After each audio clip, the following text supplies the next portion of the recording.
اعوذ باللہ من الشیطان الرجیم بسم اللہ الرحمن الرحیم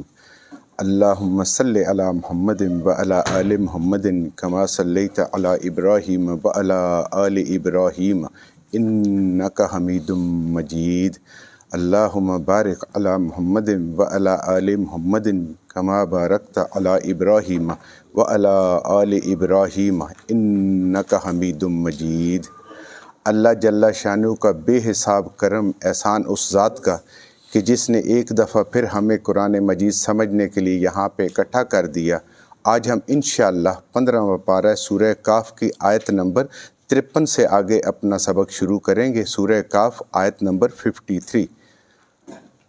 وَلَقَدْ صَرَّفْنَا فِي هَذَا الْقُرْآنِ لِلنَّاسِ مِنْ كُلِّ مَثَلٍ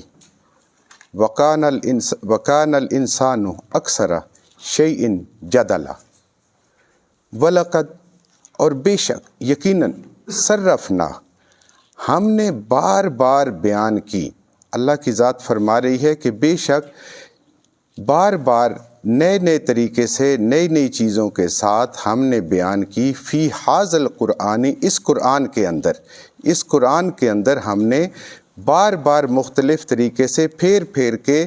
بیان کیا للناس لوگوں کے لیے من کل ہر ایک مثال ہر مثال جتنی مثالیں ہم پڑھتے ہیں اللہ کی ذات انسان کو سمجھانے کے لیے دیتی ہے۔ اللہ کی ذات فرما رہی ہے کہ وہ ہم بار بار بیان کرتے ہیں اور نئے نئے طریقے سے بیان کرتے ہیں تاکہ انسان ان کو سمجھے۔ وَقَانَ الْإِنسَانُ اور بے شک جو انسان ہے اکثرا زیادہ شیئن سب چیزوں سے جدلا جھگڑا کرنے والا۔ لیکن انسان جو ہے وہ بجائے ان آیات کو سمجھنے کے، اللہ کے ان احکامات کو سمجھنے کے جو اللہ کی ذات بار بار نئی نئی مثالیں دے کے انسان کے سامنے بیان کر رہی ہے، اس کی بجائے وہ اس میں جھگڑا کرتا ہے، اس میں مین میخ نکالتا ہے، اس کی بال کی کھال اتارتا ہے، طرح طرح کے کام کرتا ہے بجائے اس کے کہ وہ ان پہ غور کرے اور اس کو سمجھے۔ وما اور جو منع کیا الناسا لوگوں کو ان یؤمنوا کہ وہ ایمان لائیں اذ جاءہم الہدی جب آئی ان کے پاس ہدایت ویستغفروا ربہم اور اپنے رب سے استغفار مانگے۔ یعنی یہ جو انسانوں کو منع کرتی ہے چیز، اس چیز پر ایمان لانے کے لیے کہ جب ان کے پاس ہدایت آ گئی یعنی کہ قرآن آ گیا تو اللہ کی ذات وہ چیزیں بتا رہی ہے جو انسان کو منع کرتی ہے کہ اس قرآن کی طرف انسان آئے ہی نہیں اور اس کو سمجھے ہی نہیں۔ وہ کیا چیزیں ہیں؟ اور کہ یہ ہدایت آ گئی اور پھر اللہ سے استغفار مانگے، اللہ سے توبہ کرے۔ الا مگر ان تاتیہم کہ آئے ان کے پاس سنت الاولین پہلے لوگوں کا طریقہ، سنت طریقہ راستہ پہلے لوگوں کا طریقہ، کہ سب سے پہلی چیز جو انسان کو ایمان لانے میں رکاوٹ ہوتی ہے، جو لوگوں کو ایمان لانے میں رکاوٹ ہوتی ہے، وہ یہ ہوتی ہے کہ جو پہلے لوگ کر رہے ہوتے ہیں، وہ جو پیچھے بار بار کہا جا رہا ہے کہ جو آباء و اجداد کے طریقے، جو بزرگوں کے کہہ کے طریقے ہمارے اندر چل رہے ہیں، تو یہی مشرکین کا بھی تھا نا۔ وہ کہتے ہیں ہم اپنے آباء و اجداد کو کیسے غلط کہہ دیں، ہم اپنے بزرگوں کے دیویوں کو جن کو پتہ نہیں کب سے پوجتے آ رہے ہیں ان کو کیسے غلط کہہ دیں۔ اس لیے مشرکین بھی نہیں مانتے تھے، اور یہ سب سے بڑی رکاوٹ ہے قرآن پڑھنے کے نزدیک بھی نہیں آنا، اور پڑھ کے بھی کہ جن چیزوں پہ انسان چل رہا ہوتا ہے اس کو چھوڑنا اس کے لیے آسان نہیں ہوتا، وہ ان کو چھوڑنا نہیں چاہتا۔ وہ کہتے ہیں کہ یہ کیسے ہو سکتا ہے کہ اتنے بڑے بڑے پڑھے لکھے انٹلیکچوئل جو ہے وہ سارے کے سارے غلط تھے، اور اب یہ جو مولوی صاحب ہمیں قرآن سے پڑھ کے سنا رہے ہیں تو یہ بالکل ٹھیک ہے۔ ہندو بھی تو یہ کہتے ہیں، اور جو بھی ان کو مرزائیوں کو دیکھیں، ان سے کبھی کسی سے بات ہو وہ یہ کہتے ہیں کہ جی اتنے بڑے پی ایچ ڈی ہمارے ہیں، ہمارا وزیر خارجہ سب سے پہلا پاکستان کا رہا ہے، تو ہم غلط ہو سکتے ہیں، آپ لوگوں کو سمجھ نہیں ہے۔ تو یہ جو زوم ہوتا ہے انسان کا کہ میں بالکل پرفیکٹ ہوں، یہ وہ اس کو رکاوٹ بنتی ہے کہ جو وہ طور طریقے اس نے معاشرے سے بڑوں سے سیکھے ہوتے ہیں اسی پہ چلا ہوتا ہے۔ اور یاتیہم العذاب اور جب یا ان کے پاس عذاب آ جاتا ہے قبلاً اچانک ان کے سامنے، تو دوسرا پھر یہ ہوتا ہے کہ جب وہ نہیں مانتے اپنے اس آباء و اجداد کے طریقوں سے تو پھر اللہ کا عذاب آتا ہے جیسے پہلی قوموں پہ آیا۔ وما نرسلو اور نہیں بھیجتے ہم المرسلین اپنے پیغمبروں کو الا مگر مبشرین خوشخبری دینے والے و منذرین اور ڈرانے والے۔ ہمارے پیغمبر جو ہیں ان کے ذمہ یہ کام ہے کہ وہ لوگوں کو اللہ کی نعمتوں کی خوشخبریاں سنائیں، اس دنیا کے اندر بھی اور جو آخرت میں بھی اللہ تعالیٰ نے اپنے نیک بندوں کو، اللہ کی ماننے والے بندوں کو جو کچھ عطا کرنا ہے ان نعمتوں کی ان کو خوشخبریاں سنائیں، اور جو اللہ کی نافرمانی کرنے والے ہیں ان کو جو آخرت میں عذاب ملنا ہے اس سے ڈرائیں۔ یہ ہر پیغمبر کا کام ہے۔ وَيُجَادِلُ الَّذِينَ كَفَرُوا اور جھگڑا کرتے ہیں ان سے کفرو وہ لوگ جو انکار کرنے والے ہیں، جو اس اللہ کے کلام کا، انبیاء کی باتوں کا انکار کرنے والے ہیں، تو وہ لوگ اس قرآن جب وہ پڑھ کے ان کو سنایا جاتا ہے، قرآن جو ہے ان کی آیات اللہ کے احکامات بتائے جاتے ہیں، تو وہ جو کافر لوگ ہوتے ہیں جنہوں نے انکار کرنا ہوتا ہے وہ جھگڑا کرتے ہیں بالباطل، ناحق جھگڑا، بے علم جھگڑا۔ تو یہ لوگ جو ہے یہ جھگڑا کس لیے کرتے ہیں؟ لِيُدْحِزُوا تاکہ زائل کر دیں، پھسلا دیں، یعنی کہ مکس کر دیں بِهِ الْحَقَّ یہ جو حق آیا، یہ جو قرآن آیا ہے اس کے اندر لوگوں کے دلوں میں شک ڈال دیں۔ وہ دیکھیں پیچھے بھی ہم نے پڑھا تھا نا کہ وہ جاتے تھے، جو یہود تھے نبی کریم صلی اللہ علیہ وآلہ وسلم کی مجلس میں بیٹھتے تھے، اور جب شام کو اٹھتے تھے تو کہتے تھے ہم نے تو ساری باتیں سنی ہیں لیکن کوئی ایسی خاص بات نہیں ہے، یہ تو کوئی صحیح باتیں ہمیں نہیں لگ رہی۔ تو وہ چونکہ بڑے پڑھے لکھے لوگ ہوتے تھے، لوگ ان کی باتوں پہ یقین کر کے نبی کریم صلی اللہ علیہ وآلہ وسلم کی مبارک ذات کے قریب بھی نہیں آتے تھے، قرآن سننے کے لیے بھی تیار نہیں ہوتے تھے۔ تو اللہ کی ذات فرما رہی ہے کہ میرے پیغمبروں کا کام ہے کہ وہ اللہ کی نعمتوں کی خوشخبریاں دیں اس دنیا میں بھی اور آخرت میں بھی، اور اللہ کی نافرمانی سے ڈرائیں، اللہ کے عذاب سے ڈرائیں۔ لیکن یہ جو انکار کرنے والے لوگ ہوتے ہیں یہ اس میں ناحق جھگڑا کرتے ہیں بالحق کے، اس حق کے ساتھ، یعنی اس قرآن کے اندر، تاکہ لوگ جو ہے اس کے قریب نہ آئیں۔ وَاتَّخَذُوا اور بناتے ہیں آیاتی ہمارے آیات کو، ہمارے حکموں کو، وَمَا أُنذِرُوا اور اس چیز سے جس سے ڈرایا جاتا ہے، یعنی جو اللہ کی نشانیاں ہیں اور جو عذاب ہے اور جو ڈر ہے اس سے جس سے ڈرایا جاتا ہے، ہُزُوًا اس کا مذاق اڑاتے ہیں۔ تو یہ جو کافر لوگ ہوتے ہیں، آپ دیکھ رہے ہیں ابو جہل کی کتنی مثالیں آپ کو ملتی ہیں کہ وہ مذاق اڑایا کرتا تھا۔ ایک دفعہ اس نے یہ بھی کہا تھا نا کہ جنت میں جو ہے وہ جہنم میں 9 فرشتے اللہ نے مقرر کیے ہوئے ہیں، تو اس نے کہا تھا 5 تو میں پکڑ لوں گا، باقی تم اتنے زیادہ لوگ ہو تو باقی تمہارے قابو میں نہیں آئیں گے 4۔ یعنی اس طرح کا دین کا مذاق اڑانا اور اس طرح کی کوئی بات ہونا۔ اور اسی طرح جو ہے جہنم کے جو لوگ ہوں گے ان کو زقوم جو ہے وہ کھلایا جائے گا۔ ہم نے قرآن میں پڑھا تھا ایک پودا ہے، ان کو کھانے کے لیے وہ دیا جائے گا جو جس کے اندر کانٹے بھی ہوں گے، سخت بھی ہوگا، کڑوا بھی ہوگا۔ تو وہاں پہ وہ کسی اور چیز کو زقوم کہتے تھے، تو وہ کھا کے کہتے تھے اگر یہ زقوم آگے ملنا ہے تو یہ تو ہمارے لیے بڑی اچھی چیز ہے، ہم تو اس کو بڑا خوش ہو کے کھاتے ہیں۔ تو اسی طرح بے حساب مثالیں آج بھی آپ دیکھ لیں، اذان ہوتی ہے تو کتنی دفعہ کئی لوگوں کے منہ سے، نعوذ باللہ ہمارے سے بھی منہ سے بھی نکلتی رہتی ہیں، ہم کیسی کیسی باتیں کرتے، او جی بہت جلدی نہیں ہو گئی ہے، انہیں جلدی پڑی ہوتی، جی کیسی کیسی باتیں کرتے۔ تو دین کے متعلق کوئی چھوٹی سے چھوٹی بات ہو، یا دین کا کام کرنے والے ہوتے ہیں، ہم ان کا کتنا مذاق اڑاتے ہیں۔ تو یہ ساری چیزیں اللہ کی ذات کہہ رہی ہے کہ یہ وہ لوگ ہیں کہ جو اللہ کی احکامات کا، اللہ کے حکموں کا انکار کرنے والے ہوتے ہیں، لیکن یہ جتنا مرضی ہے کرتے رہیں، اللہ کا کلمہ جو ہے یہ بلند ہو کے رہنا ہے۔ اب کون اس کے لیے استعمال ہوگا، یہ وہ اس کی خوش قسمتی ہے جو اس کے لیے استعمال ہو جائے۔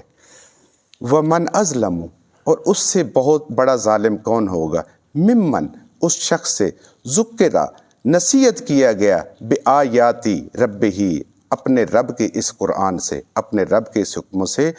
اس سے بڑھ کر ظالم کون ہو سکتا ہے کہ جس کو اس قرآن سے رب کے کلام کے ساتھ اس کو نصیحت کی جائے اور وہ کیا کرے، فَأَعْرَضَ تو پس وہ منہ پھیر کے چلا جائے، انہا اس سے، یعنی قرآن پڑھا جائے، قرآن کی تعلیم دی جائے اور وہ اس سے منہ موڑ کے چلا جائے، وَنَسِيَ اور وہ بھول جائے، مَا قَدَّمَتْ يَدَاهُ جو اس نے آگے بھیجا ہے۔ یہ 2 چیزیں اللہ کی ذات جو ہے بیان فرما رہی ہے، یہ 2 جرم ہیں انسان کے، اللہ کی ذات کہہ رہی ہے کہ ان سے بڑھ کر ظالم کون ہو سکتا ہے کہ جو اس قرآن کو سمجھنے کی کوشش ہی نہ کرے، اور کہیں پہ اگر سمجھنے سمجھانے کی بات ہو رہی ہو، پڑھانے کی بات ہو رہی ہو تو اس سے اعراض کر کے پیٹ پھیر کے چلا جائے۔ وَنَسِيَ، اور وہ بھول جائے، مَا قَدَّمَتْ يَدَاهُ، کہ اس نے آگے کیا بھیجے، آخرت کی فکر ہی کوئی نہ ہو،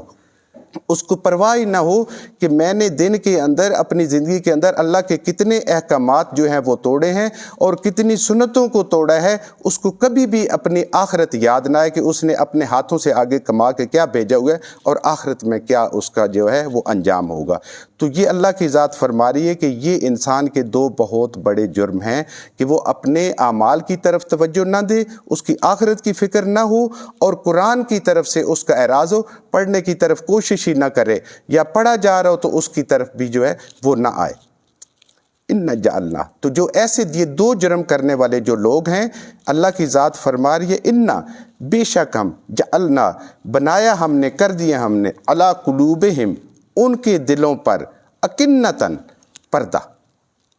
اب اللہ کی ذات جو قرآن کو سمجھنے کی کوشش ہی نہیں کرتا، کہیں پہ سمجھا جا رہا ہے اس کی طرف سے پیٹ پھیر کے چلا جاتا ہے، اور اپنے اعمال کو اس کو وہ دیکھتا نہیں ہے کہ میں نے کتنے گناہ کیے ہیں، اللہ سے توبہ نہیں کرتا، نیک اعمال نہیں کرتا، تو اللہ کی ذات ان کے دلوں پر پردہ ڈال دیتی ہے۔ ان یفقہوا، کہ وہ ان یفقہوہ، کہ وہ سمجھیں اس کو، یعنی اب وہ اس کو نہیں سمجھیں گے کیونکہ اللہ نے پردہ ڈال دیا۔